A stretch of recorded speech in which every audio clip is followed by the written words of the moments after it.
Kate Bowman é uma assistente social que está investigando uma misteriosa série de casos em que as pessoas morreram enquanto dormiam.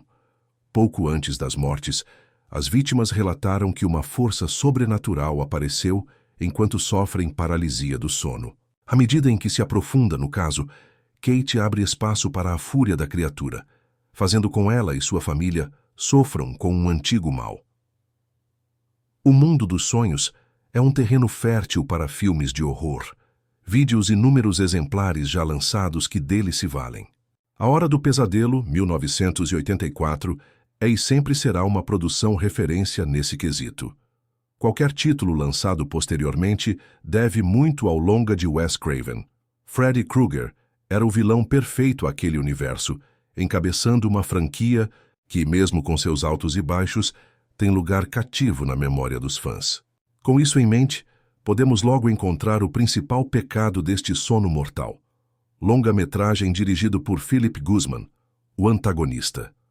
A figura que assombra os sonhos dos personagens dessa história é genérica demais, bebendo na fonte de qualquer vilão visto nos cinemas nos últimos 20 anos, pelo menos, que se esgueira nas penumbras, sem ter um monstro forte para que os protagonistas combatam.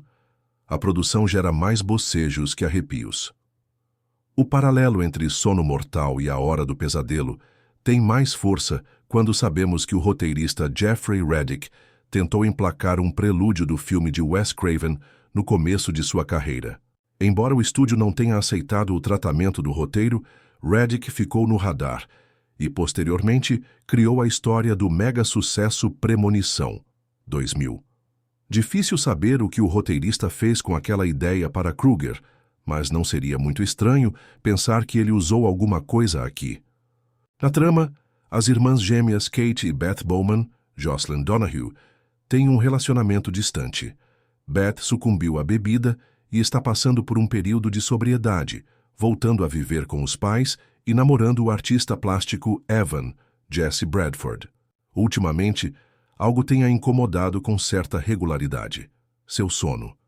Quando acorda, não consegue se mover estando desperta, mas num estado de paralisia estranho. Não bastasse isso, Beth tem visões de uma criatura misteriosa que a sufoca em seu sonho. Ela tenta buscar ajuda de uma médica especialista e de um sujeito que estuda distúrbios do sono. Um dia, Kate tem o mesmo sonho de sua irmã e desperta desesperada. O que teria acontecido a Beth? Ela corre até a casa dos pais e descobre algo terrível, o que fará com que ela vá ainda mais fundo nesse São Poucas as Boas Ideias em Sono Mortal. O fato de acompanharmos a trajetória de Beth de início, para depois Kate tomar o protagonismo para si, é interessante. Não chega a ser novidade, mas é uma pequena surpresa que funciona no todo. De resto, temos um festival de mesmices. A doutora, que não acredita nos relatos da irmã de sua paciente, o homem misterioso e com aparência de louco, que tenta ajudar os protagonistas, os amigos que servem apenas para preencher a cota de vítimas, etc. Tudo isso seria perdoável caso tivéssemos uma ameaça arrepiante. Um ser que deixasse qualquer um tremendo na poltrona. E não é o que acontece aqui. A figura que se esgueira nas sombras tem uma face disforme, que pode assustar os mais impressionáveis, mas seu modus operandi é tão repetitivo e pouco aterrorizante que em sua terceira aparição, os bocejos logo se sucedem. A história de Sono Mortal se baseia na paralisia do sono, uma doença real que afeta milhões de pessoas no mundo. No terror, uma jovem deve salvar a si mesma e os seus amigos quando um antigo mal que persegue suas vítimas, através do fenômeno da aterrorizante paralisia do sono, começa a matá-los. Quando Beth Bowman começa a sofrer de terríficos pesadelos, não é levada a sério nem pelo namorado Evan, nem pela família. Mas ao ser vitimada por um desses pesadelos, a sua irmã gêmea Kate começa a investigar este fenômeno junto de todos os que lidavam com Beth, principalmente a quem ela pediu ajuda. Só que, sem o saber, ao levar pessoas a acreditar numa entidade noturna que causa a paralisia do sono, Kate está a tornar mais gente vulnerável aos ataques daquela entidade, começando por si própria. Se não há fonte de medo como os pesadelos, Procurar neles algo visceral e transversal a culturas e gerações, que ressoe em cada um de nós, parece ser a aposta segura para inspirar um filme de terror. Foi isso que pensaram o realizador Philip Guzman e o guionista Jeffrey Reddick, ao escolherem terrores noturnos como ponto de partida. Para tal, seguiu-se a fórmula já conhecida de pegarem fenômenos que ainda arrepiem e trazer-se uma explicação, para além da ciência, onde o desconhecimento forneça espaço para a especulação. Isso ocorre na forma de paralisias do sono, períodos desconfortáveis durante as quais a pessoa começa a ganhar consciência, mas ainda não está apta a mover-se. São esses estados, chamados Old Hag Syndrome, síndrome da bruxa velha, que vão aterrorizar pessoas como Beth Bowman, Jocelyn Donahue, a qual vai ver uma figura de uma bruxa cada vez mais ameaçadora até a estrangular no sono. Ou pelo menos é isso em que vai acreditar a sua irmã gêmea Kate, também Jocelyn Donahue. Só que, como será dito mais tarde, acreditar no mal é abrir-lhe as portas, e ao convencer Evan, Jesse Bradford, o namorado de Beth, a médica que a tratava, Lori Petty, ou a amiga que tentava libertar-se de tais pensamentos, Brea Grant, Kate vai trazer a velha bruxa aos pesadelos de todos eles. Embora com alguns jumpscares nos momentos mais esperados, Sono Mortal vive sobretudo de uma ideia, a tal da reinterpretação de um pesadelo que se calhar já todos tivemos, e da forma lenta e segura como ela nos é trazida. Fala-se, claro, das muitas cenas oníricas, sempre com as necessárias transições pouco claras entre sono e vigília, e um medo que é feito da espera, de sombras difusas, do espaço vazio e da ansiedade da protagonista, em vez de se usar efeitos especiais ou sustos. O problema é o enredo, o qual parece também sofrer de paralisia, e desde o momento dos pesadelos da primeira das gêmeas, pouco evolui. Temos só as passagens pelos lugares comuns do gênero, o clássico arauto da desgraça, Jesse Borrego, que, ultrapassando ciência convencional, tem explicações sobrenaturais e soluções perigosas, e a esperada sequência final de confronto com o terror.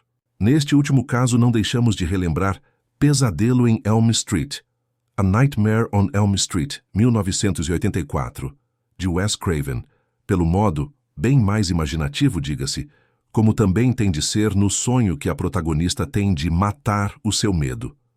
Havendo na vida de Kate e Beth todo o tipo de problemas em aberto, toda a história nos é apresentada como uma espécie de metáfora para as dores da entrada na idade adulta. Mas, parecendo algo inconsequentes, eles apenas distraem e enfraquecem o filme, o qual se torna algo longo quando o seu foco é apenas um: o derrotar do mal que desde cedo fica descrito e explicado, e no qual interpretações demasiado acadêmicas não contribuem para trazer emoção a um tema que parecia, à partida, uma ideia vencedora. Sono Mortal pode passar desapercebido se você não conhece o tema e prefere acreditar em um filme de terror pelas suas próprias perspectivas. Porém, o caso da paralisia do sono é muito abrangente e realmente faz com que as pessoas enfrentem problemas que podem sim levá-las a óbito, seja adquirindo danos psicológicos tais como pânico, depressão, parada cardíaca e respiratória, visto que para o doente é tão real ou mais que a realidade. Este é um filme para os vitimados que se escondem diante da ciência para serem normais, ou para aqueles que apreciam experiências além do que se enxerga com os olhos. A pesquisa do tema foi levada seriamente pelo diretor, e somente por isto precisa ser visto. Kate Bowman Jocelyn Donahue é uma assistente social que está investigando uma misteriosa série de casos em que as pessoas morreram enquanto dormiam. Pouco antes das mortes, as vítimas relataram que uma força sobrenatural apareceu enquanto sofrem paralisia do sono. À medida que se aprofunda no caso, Kate abre espaço para a fúria da criatura, fazendo com ela e sua família sofram com um antigo mal. Sono Mortal é um filme subestimado. Concordo que não é uma obra-prima, mas não é tão ruim como dizem. A história é legal, a forma como a paralisia do sono é mostrada é interessante, principalmente para quem passa por isso. Um dos fatores que enfraquece o filme é a personagem principal. Ela é sem graça, sem personalidade. também falta mais ação, emoção no longa. Outro fato é que, diferente de Sono Mortal, os melhores filmes de terror têm um vilão forte, assustador, que nos causa medo e empatia. A bruxa, que é a vilã do filme, não é assustadora e pouco aparece. A forma que foi encontrada para destruir o mal é confusa e simples demais. Mas, como eu disse, não é um grande filme, mas vale a pena assistir. Minha opinião é o seguinte: o filme não é bom se você assistir com um filme genérico de terror. Eu, como uma pessoa que sofre de paralisia do sono desde criança, peguei melhor a temática que muitas das pessoas que assistiram. Mas o filme não é bom em si. É bom para quem conhece o tema e percebe que foi bem representado, mesmo que a experiência da paralisia seja pessoal. Recomendo o filme, mas sempre indico uma breve leitura no próprio Wikipedia, mesmo para que as pessoas estejam familiarizadas com o tema. Inscreva-se no canal, curta e comente o vídeo, por favor. Muito obrigado.